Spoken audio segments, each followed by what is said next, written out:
A paz do Senhor Jesus, a você que está conosco neste momento para acompanhar a lição, a 12ª lição do primeiro trimestre de 2025. Estaremos discorrendo sobre a igreja tem uma natureza organizacional.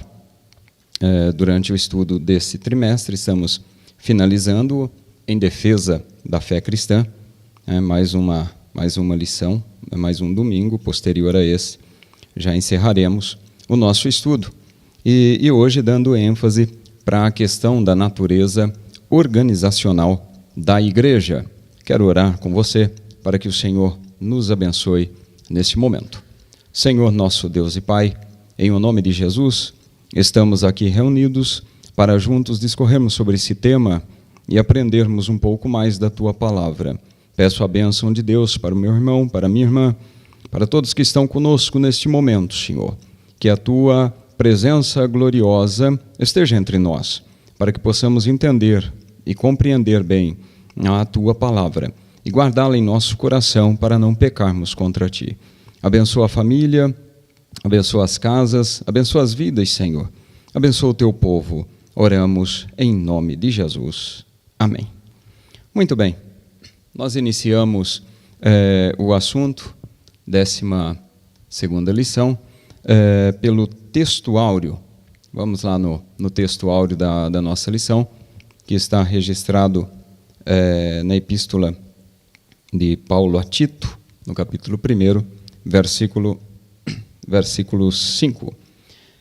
Por esta causa te deixei em Creta, para que pusesses em boa ordem as coisas que ainda restam e, de cidade em cidade, estabelecesses presbíteros como já te mandei. Na sequência, a verdade prática, a igreja é um organismo vivo de natureza espiritual e, ao mesmo tempo, uma organização.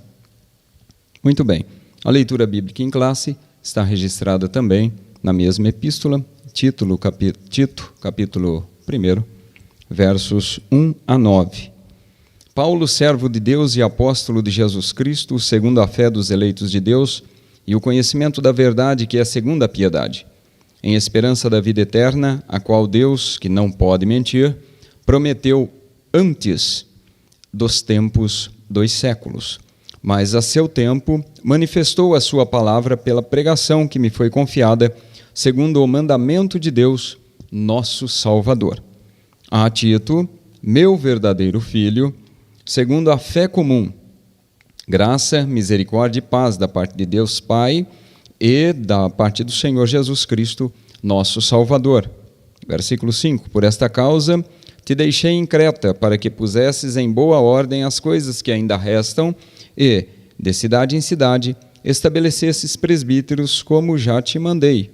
Aquele que for irrepreensível, marido de uma mulher, que tenha filhos fiéis, que não possam ser acusados de dissolução, nem são desobedientes, porque convém que o bispo seja irrepreensível como despenseiro da casa de Deus, não soberbo, nem iracundo, nem dado ao vinho, nem espancador, nem cobiçoso de torpe ganância, mas dado à hospitalidade, amigo do bem, moderado, justo, santo, temperante, retendo firme a fiel palavra, que é conforme a doutrina, para que seja poderoso tanto para admoestar com a sã doutrina, como para convencer os contradizentes. Muito bem, terminamos aqui a nossa leitura bíblica.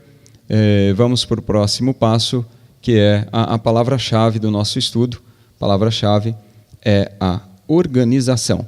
Quando dizemos que a igreja tem uma natureza organizacional, né? A palavra que vem de imediato aí é organização, forma de se adequar ou forma de ser regrada, né? Nós vemos que, mediante esse estudo, meus irmãos, nós entendemos que a igreja tem duas características muito marcantes. Uma característica é que ela é um organismo vivo. E a outra característica, que é a do nosso estudo deste momento, né, é a organização, né? Ela tem uma natureza organizacional. Diante destas duas características que marcam a igreja, quando nós olhamos aqui para o sumário do nosso estudo trimestral, nós vemos que as demais lições, todas elas, dão uma ênfase muito grande à questão da igreja como organismo. Se nós olharmos, percorrermos aqui o estudo, né, desde a lição número 1, desde lá do mês de janeiro, nós vamos ver que a ênfase é para a igreja organismo vivo, né? E nessa lição, em especial, na 12ª, estamos falando, então, da natureza organizacional da igreja. E na próxima, que fala sobre a fé, volta a tratar da igreja como um organismo, realmente um organismo vivo, né? Então, mesmo falando de igreja como organização, nós vamos ainda mencionar a igreja como organismo. Não tem como desvincular, né, a organização do organismo vivo. Se desvincularmos, deixa de ser igreja. Passa apenas a ser uma sociedade a mais, né, no meio uma sociedade organizada a mais no meio do relacionamento humano, no meio da sociedade em si, né? Passa a ser uma ONG, passa a ser um partido político, enfim, né? Conforme nós vemos regrado aí no próprio Código Civil nosso, que traz a menção da igreja como organização, né? Lá no artigo 44, inciso 4º, nosso Código Civil, no título 2, que fala das pessoas jurídicas, né? Mais especificamente no capítulo 1, né? Ali na nossa lei, né? No nosso Código Civil, a 10.406/2002, nós vemos a igreja elencada em um de seus incisos, mais precisamente no 4º inciso, que a igreja é uma instituição, a instituição religiosa faz parte desses ditames que estão pré-estabelecidos legalmente. Muito bem, então a igreja, se desvinculá-la do organismo vivo que ela passa a ser somente mais uma organização elencada aí no Código Civil, né, para tratar assuntos sociais. Mas não tem como não tem como desvincular a organização do organismo vivo, ainda mesmo assim, mesmo tratando desse assunto específico da natureza organizacional da igreja, vamos falar que ela é um organismo vivo e vamos fazer algumas menções no transcorrer do nosso estudo, não é? A igreja como organismo vivo, ela é corpo de Cristo, ela é espiritual, ela é universal, ela é perfeita, ela é permanente e ela é invisível, né? Podemos aqui trazer esses tópicos para dar alguma referência a esse organismo que é a igreja, né? Aquela igreja constituída de fato por Jesus, né? Ali no dia de Pentecostes. E também agora a igreja como organização, como uma entidade ou como uma sociedade, né? Como uma organização religiosa, ela é visível, né? Dá para ver, é possível ver, tem inclusive um CNPJ, né? Para cumprir a legislação. Ela é humana, é composta de seres humanos, formada por seres humanos, né? Ela é local, ela tem um local, né, onde vai se reunir, tem um endereço. Ela é imperfeita, né? Deixa aquela perfeição do organismo vivo e passa a ser imperfeita, porque é administrada por homens, seres humanos, imperfeitos que somos, né? Ela é transitória, ou seja, ela vai ter um fim, né? Ela vai acabar por aqui, vai ficar aqui nesse mundo. E, sendo assim imperfeita e transitória, não vai ter céu para a igreja organizacional, né, para a igreja como organização. Não vai ter um céu para o CNPJ da Assembleia de Deus, Ministério do Belém de Rio Claro, né? Mas para o organismo vivo que compõe essa igreja, essa organização de natureza organizacional, para esse sim, tem um céu preparado e nós estamos caminhando para lá. O nosso objetivo é chegar lá, o nosso alvo é lá, o nosso alvo é o céu, o nosso alvo é encontrar com o Senhor como um organismo vivo, daquela forma que Jesus mencionou: estarei convosco todos os dias até a consumação dos séculos. Glória a Jesus. Que Deus nos abençoe, possamos ser edificados mediante ou durante esse estudo, e assim possamos crescer a cada dia na fé, na esperança, no amor, sabendo que o Senhor nos aguarda. Nessa lição vamos estudar então essa perspectiva bíblica, o que a Bíblia fala a respeito dessa natureza orgânica e organizacional da igreja. Não é somente, a Bíblia não fala da igreja apenas como um organismo vivo, mas fala da igreja também como organização, muito embora na época da igreja primitiva, na época que foram escritos os textos sagrados, não havia uma exigência legal, social, que a igreja devia ter um CNPJ, como é aqui no Brasil especialmente. Não havia essa necessidade de ter um templo próprio, não havia necessidade de ter um registro, lá na Receita Federal para ter o CNPJ, não havia necessidade de ter um laudo de vistoria, não havia necessidade de ter um AVCB, um auto de vistoria do Corpo de Bombeiros, não havia essa necessidade. Isso vem com o tempo e, é claro, mediante a legislação de cada país, Muito bem, mas mesmo assim a Bíblia apresenta para nós a necessidade da igreja como uma organização. E é isso que nós vamos discorrer durante esse estudo. É uma organização constituída de múltiplos ministérios. O comentarista, o pastor Ezequias, deixa bem claro aqui para a gente: múltiplos ministérios, a fim de que a causa do reino seja atendido.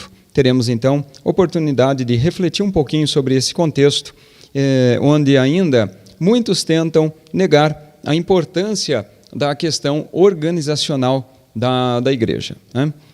Nós vamos ver que durante os anos, mesmo alguns anos atrás, em média uns 200, 300 anos atrás, ainda tinha um grupo que mencionava bem essa questão, sendo contra a igreja como organização, mas nós vamos ver que há necessidade, dessa organização, dessa constituição humana da igreja, dessa constituição jurídica da igreja, e por isso, para conseguir, inclusive, meios para evangelizar, meios para desempenhar bem o seu trabalho, meios para levar, de fato, o organismo vivo que se move dentro dela, que é a igreja, que somos nós, em particular, como chamados do Senhor. Aqui na introdução, nós vamos ver que a igreja é um organismo vivo, com reuniões, com momentos de presença espiritual ou reuniões cristocêntricas, conforme nós mencionamos aí na introdução, e tem também a sua forma de governo. As igrejas, muito embora, principalmente no nosso meio, no meio protestante evangélico, tem diversas formas,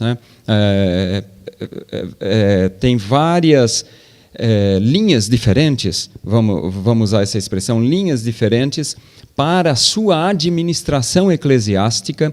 Mesmo assim, ela é uma organização e ela é também um organismo vivo. Glória a Jesus. A Bíblia apresenta então a igreja como um corpo espiritual, corpo de Cristo, conforme eu mencionei logo no início, tem suas reuniões em torno de Cristo, ou seja, reuniões cristocêntricas. Se for tirado Cristo do objetivo da reunião, não passa de uma reunião social, Mas Cristo estando no centro, como alvo principal da reunião, aí sim é um culto, aí sim é uma reunião cristocêntrica, né? Mas também a igreja é uma organização, congregação ou assembleia, conforme queiramos dizer, é tudo a mesma coisa. Organização, congregação, assembleia, tudo traz o mesmo sentido, com uma forma específica de governo. E vamos mostrar aqui, ou pelo menos pretendemos esclarecer aqui, a natureza organizacional desta igreja. Nós temos aqui no livro de apoio do pastor Ezequias algumas menções que ele traz para nós, dizendo que a igreja é o corpo místico de Cristo, é o corpo espiritual de Cristo. Ela é una, santa, universal. É a universal assembleia dos fiéis remidos de todas as eras, em todos os lugares, né? Não está limitada a tempo, a espaço. Chamados do mundo pelo Espírito Santo para seguir a Cristo, para adorar a Deus. Essa menção está em nossa declaração de fé, no artigo 8º do nosso credo, ou do nosso cremos, né? É respaldado também por algumas passagens bíblicas, das quais podemos deixar aqui registrado, 1 Coríntios 12, 27, Evangelho de João 4, 23, Hebreus 12, 23. Nesse sentido, a igreja é universal, a igreja é um organismo, né? Podemos definir o organismo como uma forma individual de vida, um ser ou algo vivente. No estudo da eclesiologia, significa que a igreja é um organismo porque é um corpo espiritual, é um corpo vivo, né? Cuja vida espiritual é gerada pelo Espírito Santo. Aí é a espiritualidade da igreja como organismo. A descida do Espírito Santo no dia de Pentecoste marcou o início da jornada desta igreja e vemos que o seu final glorioso, né, no epílogo da história humana, lá no livro de Apocalipse, né? Quando nós lemos o livro de Apocalipse, nós vemos que lá de fato findará, né, o trabalho terreno da igreja, a igreja como organização, encerrar-se-á ali, né, naquele momento. Lá em Apocalipse 21, 22, eu vou ler aqui, quando diz que lá na cidade santa, onde a igreja estará reunida, não haverá templo, né? Templo no sentido de construção, né? De algo feita pelas mãos, né? Nela não vi templo, porque o seu templo é o Senhor, Deus Todo-Poderoso e o Cordeiro. Então aqui nós vemos a importância da igreja como organismo vivo. É essa igreja que será arrebatada. A igreja como organização, com seu CNPJ, com sua estrutura, vai ficar tudo por aqui, né? Ela é importante enquanto estamos aqui para termos os respaldos, né? Os respaldos aí, humanos. Mas, quando já estivermos arrebatados, de fato, não haverá necessidade desta igreja. A igreja, quanto à sua natureza, é universal, é local, né? Às vezes essas duas naturezas estão presentes, né? Nós temos aqui um exemplo, lá em Atos capítulo 8, versículo 3, quando Saulo, né, perseguia a igreja de Jesus, a perseguição era contra os discípulos de Jesus, né? Não tinha uma igreja organização ainda naquele momento, né?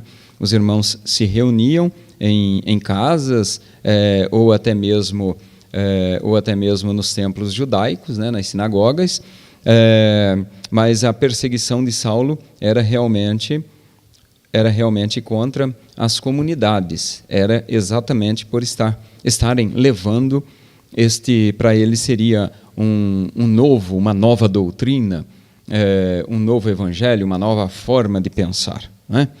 Aí quando Jesus se revela a ele no caminho de Damasco, a primeira indagação que Jesus faz a ele, lá em 9:4 do livro de Atos: Saulo, Saulo, por que me persegues?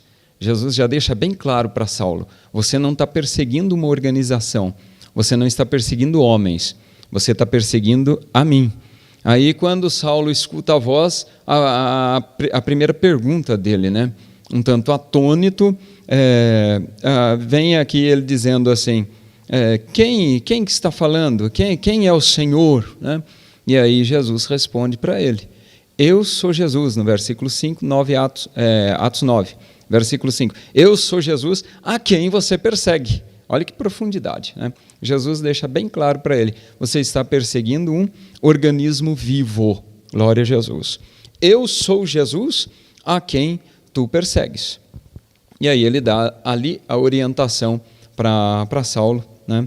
E nós não vamos adentrar nessa história. Isso indica que Saulo estava perseguindo a igreja como um corpo espiritual, o corpo místico de Cristo, de modo que a igreja local é ao mesmo tempo reconhecida também como uma igreja universal. As igrejas locais integram esta igreja universal. Então, várias igrejas locais juntas, né? Vários grupos reunidos juntos integram essa igreja universal que vai morar no céu. Glória a Jesus.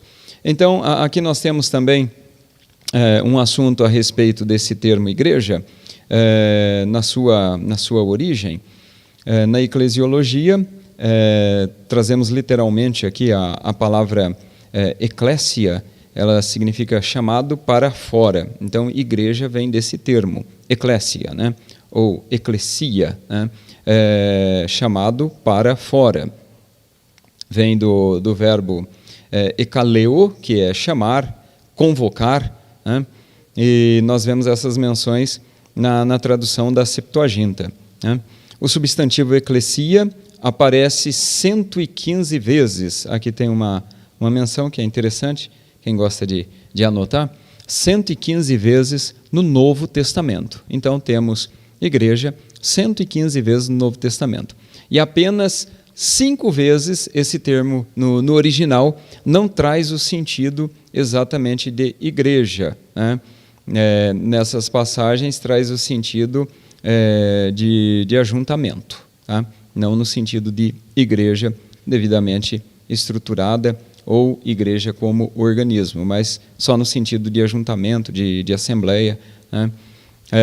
Como corpo de Cristo, podemos afirmar que a igreja é um organismo vivo e que gera vida, porque tem vida nela. Se tem vida nela, ela gera vida. Isso é naturalmente assim, né? Considerando a natureza espiritual e, ao mesmo tempo, a igreja local como uma organização. Podemos dizer que a igreja é toda congregação, toda assembleia que se reúne em torno do nome de Jesus, com o objetivo de levar o evangelho de Jesus, né, professando a sua fé de forma pública no Senhor Jesus, tendo Ele como Senhor e como Salvador de nossas vidas, né? Um local aberto a todas as pessoas, né? Independente de classe social, independente de idade, independente de outras situações, aberta a todas as pessoas. É a igreja no sentido completo da palavra, como Jesus mesmo prometeu. Jesus disse que estaria no meio da igreja até a consumação dos séculos. Mateus 28, 20, Mateus 18, 20 também. Estarei convosco todos os dias até a consumação dos séculos, né? Então, nesse ínterim, nós vemos que a igreja de Jesus tem esse aspecto profundo e glorioso, organismo vivo e organização, não é? Agora, voltando aqui ao nosso item da lição, vamos adentrar no subitem, no tópico 1, no primeiro subtópico. O primeiro tópico, ele fala um pouquinho sobre Tito e as igrejas lá na ilha de Creta, de onde diz o nosso estudo, né? Paulo escrevendo a Tito, no capítulo 1, ele deixa bem claro que Tito está sendo enviado para Creta. O versículo 4 traz para nós essa ênfase do apóstolo. Provavelmente ele estava na cidade de Nicópolis quando escreveu essa epístola, né? Ele até faz algumas menções que deixa de forma clara para nós, né? Que ele não estava ali na cidade de Creta mesmo, ele estava em outro local. Pelos estudos teológicos que temos a respeito, é possível, entende-se, que ele estava em Nicópolis. Tito, agora falando especificamente de Tito, Tito era grego, ele não era judeu, né? Ele era um homem grego, convertido provavelmente lá na cidade de Antioquia, né? Onde os irmãos foram chamados pela primeira vez de cristãos, e temos aqui também algumas referências a respeito do nome de Tito. Em Coríntios, Paulo escrevendo à igreja de Corinto, ele cita 9 vezes o nome de Tito, né?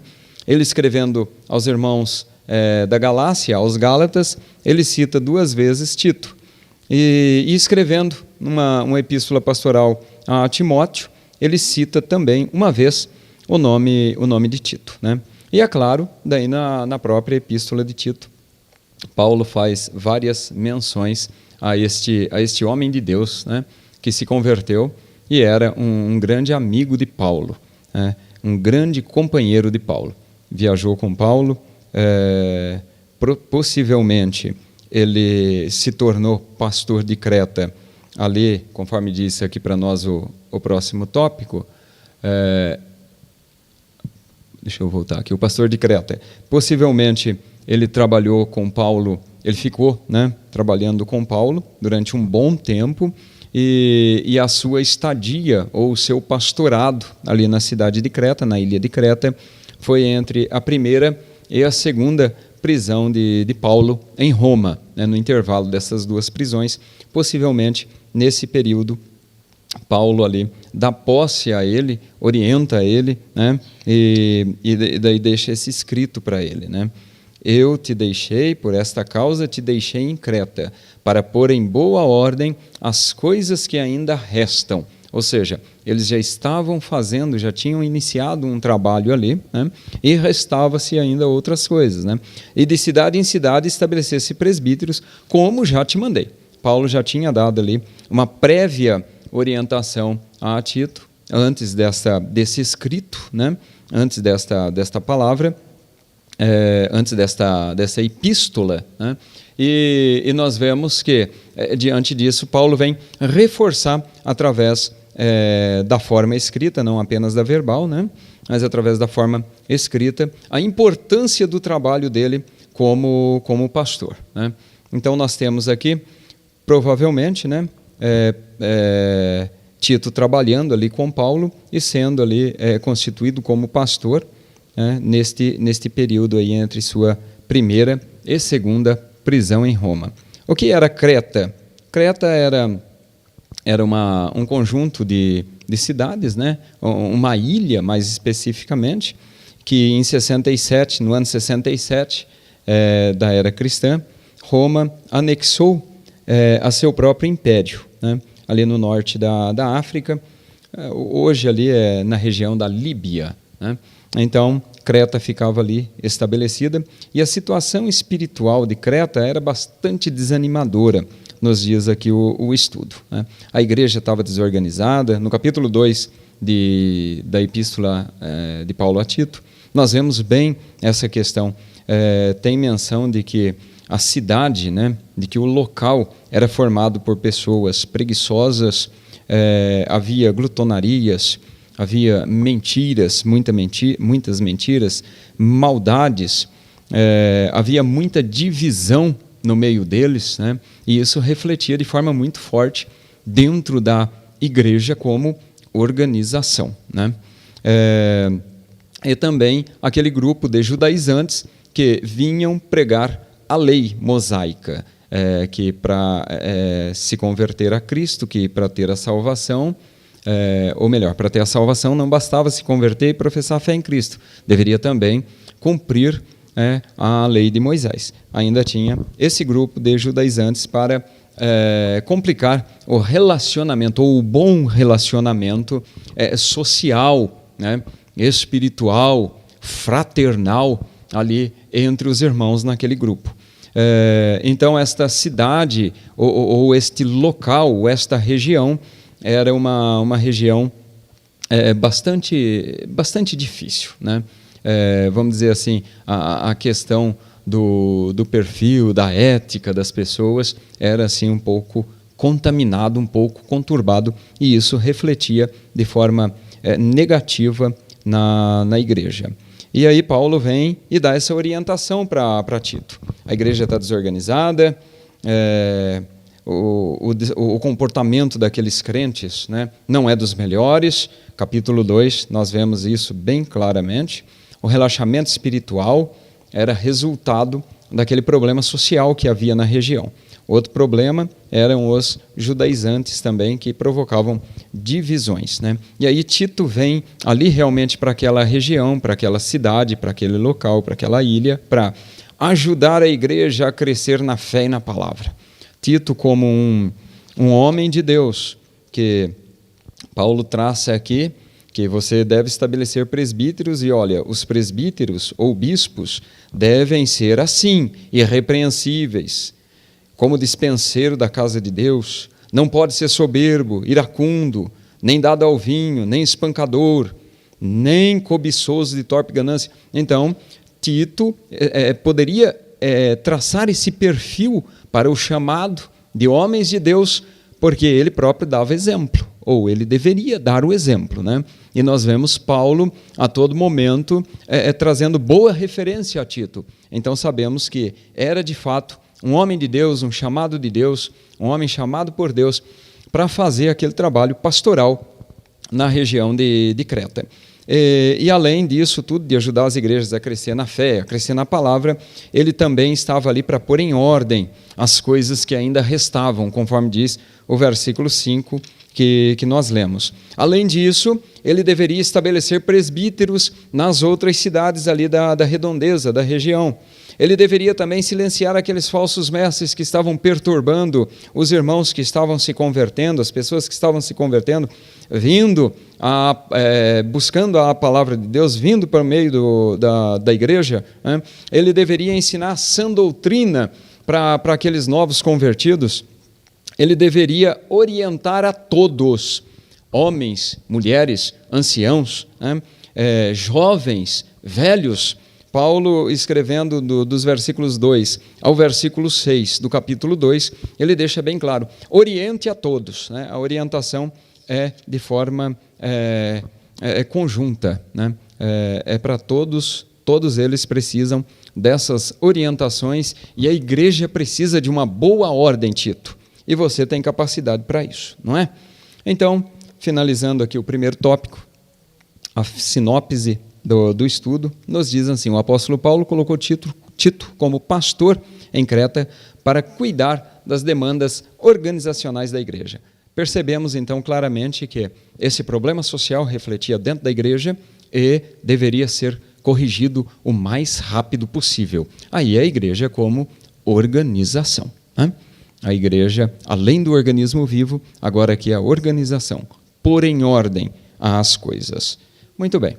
Indo para o segundo tópico, nós vamos falar sobre a institucionalidade bíblica da igreja. O que significa isso? Significa que a organização da igreja é bíblica, está na Bíblia, está na palavra, principalmente no que diz respeito às igrejas locais, né?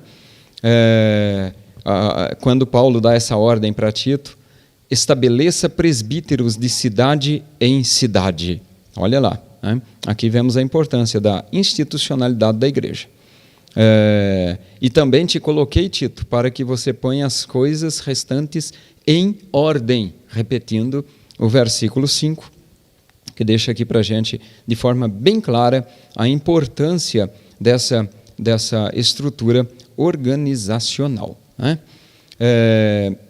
Nós temos hoje, nos nossos dias, 3 principais sistemas de governo espiritual nas igrejas, né? Nós temos o governo episcopal, o presbiteriano e o congregacional. Aqui eu quero citar rapidamente cada um deles para nós entendermos essa questão de governo das igrejas, ou de ordem das igrejas.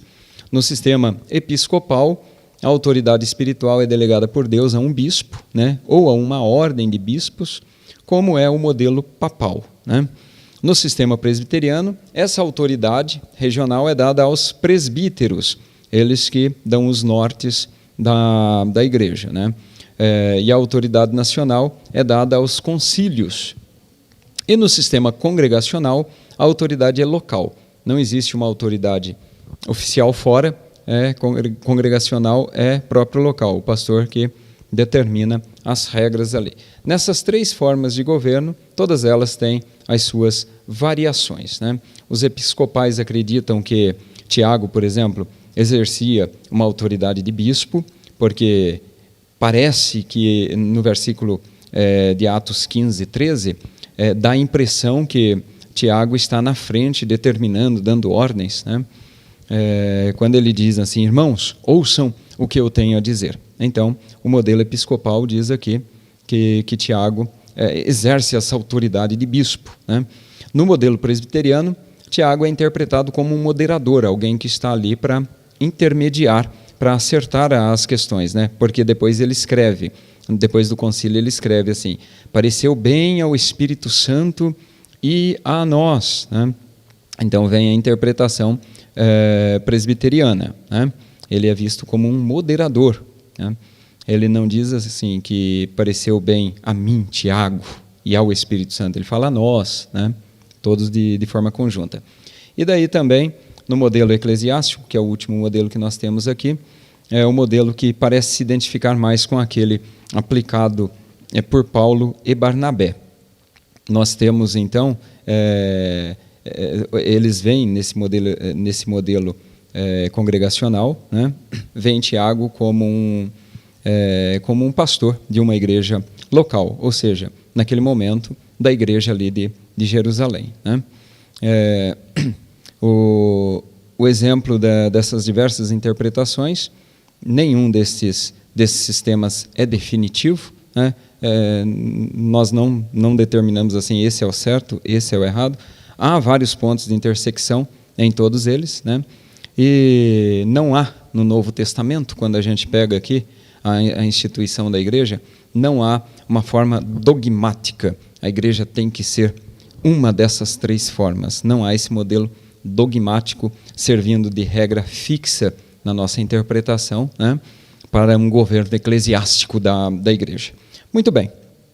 Quando nós olhamos para esse detalhe da instrução de Paulo, a situação espiritual da ilha de Creta era desanimadora, mas não importa predominância cultural, porque o Evangelho, conforme diz Paulo mesmo lá em Romanos, né, no capítulo 1, verso 16, o Evangelho é poder de Deus para a salvação de todo aquele que crê. O Evangelho muda, a sua mensagem é transformadora, a mensagem do Evangelho é terapêutica, né? Jesus, o Espírito Santo que convence o homem do pecado, da justiça e do juízo, né? Ele vem, faz uma transformação. E Deus quer libertar a todas as pessoas da força do mal, estabelecer uma igreja bem sadia. O objetivo do Senhor é estabelecer o reino de Deus, o seu reino entre os homens, conforme nós vemos lá em Atos 26, nós vemos de forma bem clara essas menções, né? Esse grande objetivo do Senhor, né? O próximo tópico fala para nós acerca da igreja como instituição. A igreja como um organismo, é um corpo espiritual vivo, gerado pelo Espírito Santo, mas é também uma instituição, uma organização. Quando nós lemos Atos, no capítulo 2, e o versículo que eu marquei aqui, o versículo 14, nós vemos uma posição bem enfática do apóstolo Pedro. Pedro, porém, no dia de Pentecostes, né? Pedro, porém, pondo-se em pé com os 11, né? Ou seja, os 12 se levantam. Aí Pedro levanta, né? Não só a si, mas levanta também a sua voz e diz: varões judeus e todos que habitais em Jerusalém, seja-vos isso notório e escutai as minhas palavras. Quando Pedro toma essa atitude, né, ele está demonstrando ali o organismo vivo que a igreja tem. E está mostrando também a igreja nascendo como uma organização. O negócio aqui não é bagunçado, né? Quando nós continuamos a leitura, as pessoas começam a perguntar para Pedro, né, o que é que elas deviam fazer. E Pedro começa a dar toda a orientação. Olha aqui, orientação organizacional. Arrependei-vos, o versículo 38. Arrependei-vos. Primeira coisa que vocês têm que fazer é se arrepender, tem uma ordem, né? E depois, ser batizado em nome de Jesus, né? Aí vocês precisam crer. Aí vem a questão, para que vocês possam ser perdoados e receberem o quê? O dom do Espírito Santo. Olha que maravilha, né? E aí ele continua discorrendo, com outras palavras testificava, exortava, dizendo, salvai-vos desta geração perversa. Então não começou um negócio bagunçado, não começou uma organização bagunçada, não. Primeiro uma ordem, e a primeira coisa, arrependimento, arrependei-vos. E aí vem a sequência, né? Aí já vemos as normas institucionais da igreja, né? As normas já estabelecidas pelo apóstolo aí, né? Depois nós vamos vendo a estrutura da igreja, né? A igreja tem uma estrutura envolvente. Naquele dia agregaram-se quase 3.000 almas. Olha a estrutura, a igreja se estruturando. A igreja organizacional se estruturando, né? E aí depois vem a identidade deste grupo. E perseveravam no quê? Na doutrina de quem? Dos apóstolos, não é? Na comunhão, no partir do pão e nas orações. Glória a Jesus. Vem a identidade de que deveriam ser realmente separados do mundo. Tudo isso como um exemplo de organização, né? O próximo item, a organização da igreja. Os irmãos se organizavam, vamos mudar o slide aqui. Os irmãos se organizavam, temos as referências que deixam isso bem claro para nós. Eles tinham um local para se reunir, fosse numa casa, fosse numa sinagoga, eles tinham um local específico para se reunir, né? Não era cada um na sua casa, no seu horário, não. Eles tinham ali um momento fraterno, um momento conjunto. Tinha horário, né? Tinha ordem no culto. Nós vemos Paulo falando muito de ordem, principalmente para a igreja de Corinto, né? Temos consagrações de presbíteros, temos realizações de concílios. Quando nós olhamos para Atos, né, nós vamos ver a igreja se reunindo, ou melhor, o primeiro concílio da igreja, lá em Atos 15, que os apóstolos se reúnem, né? Depois nós vemos outras reuniões, outros concílios acontecendo, Paulo também participando juntamente com eles, não é? Temos serviço social, a igreja se preocupando com órfãos, com viúvas, fazendo seu trabalho social. Temos também o que hoje chamaríamos ou chamamos de comissão de ética da igreja, né, dando determinações éticas para o bom andamento da igreja. Temos tesouraria no próprio ministério de Jesus. Nós já vemos Judas que carregava a bolsa, né, que cuidava da parte financeira do ministério de Jesus, que é hoje, né, a tesouraria da igreja.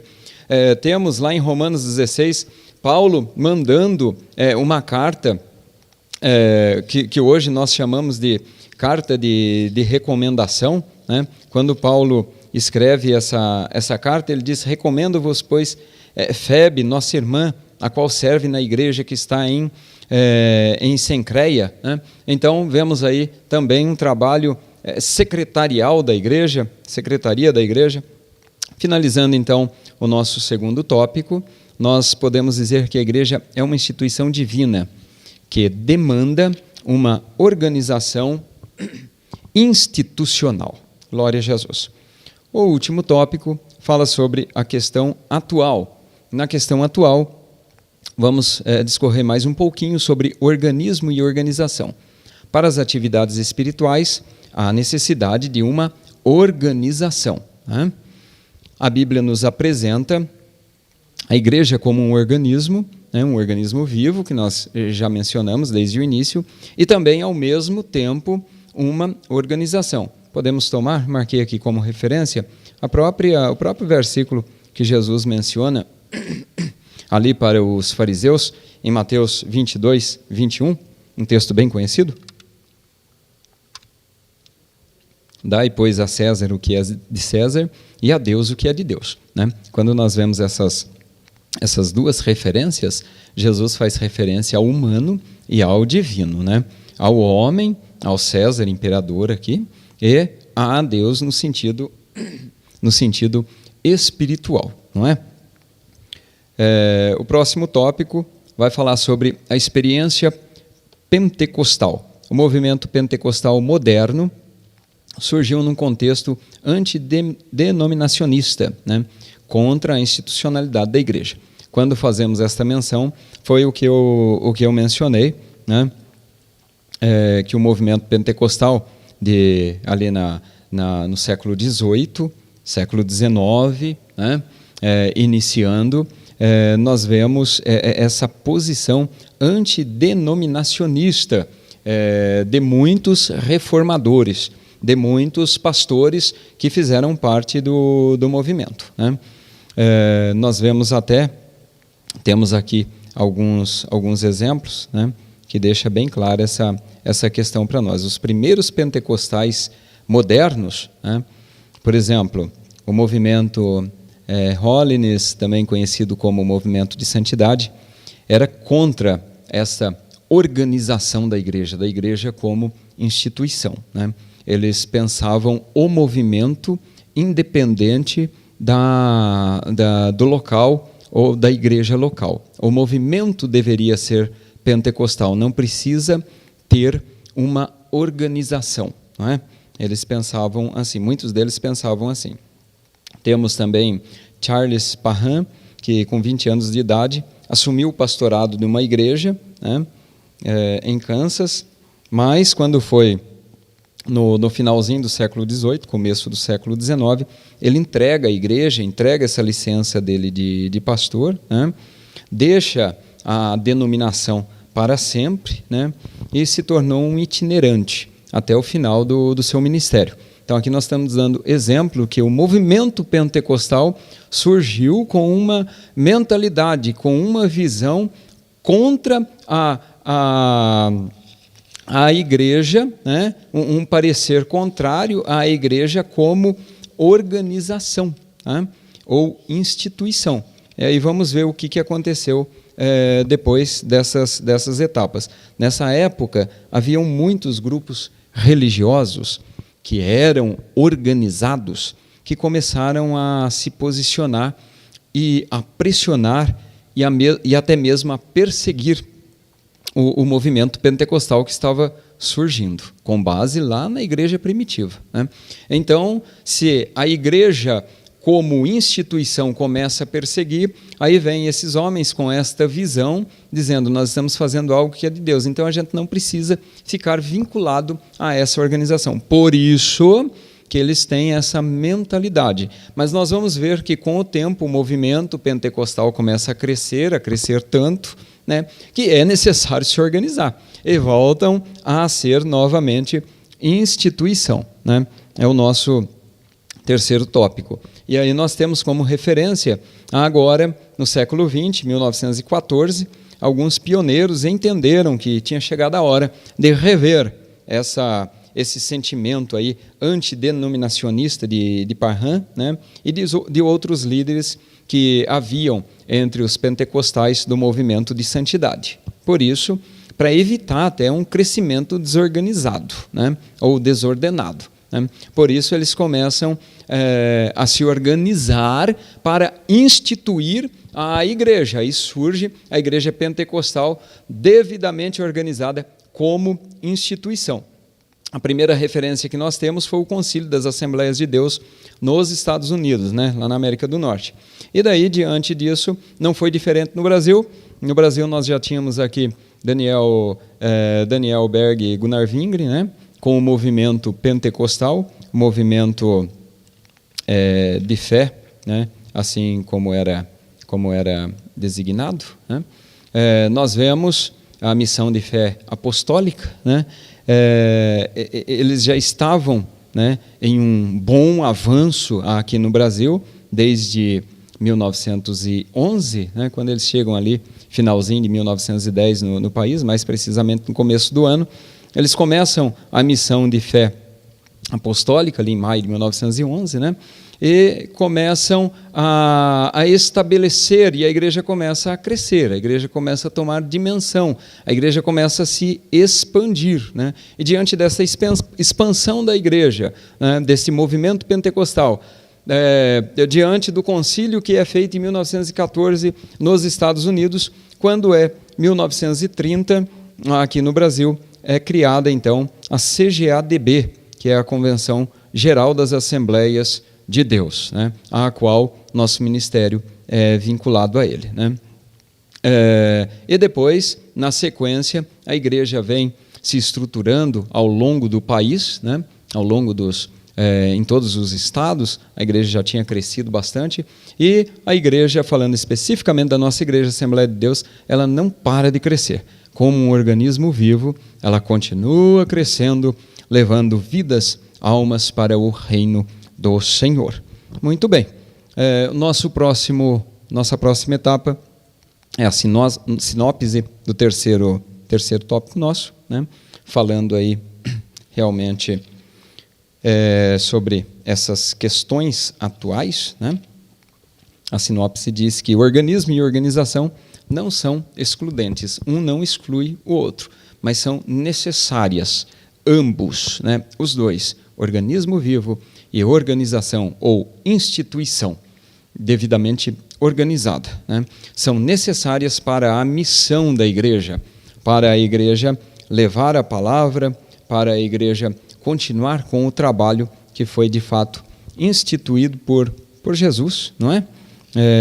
Desde quando iniciou seu ministério terreno, não é? 16:4 de Atos, o que nos é escrito, né?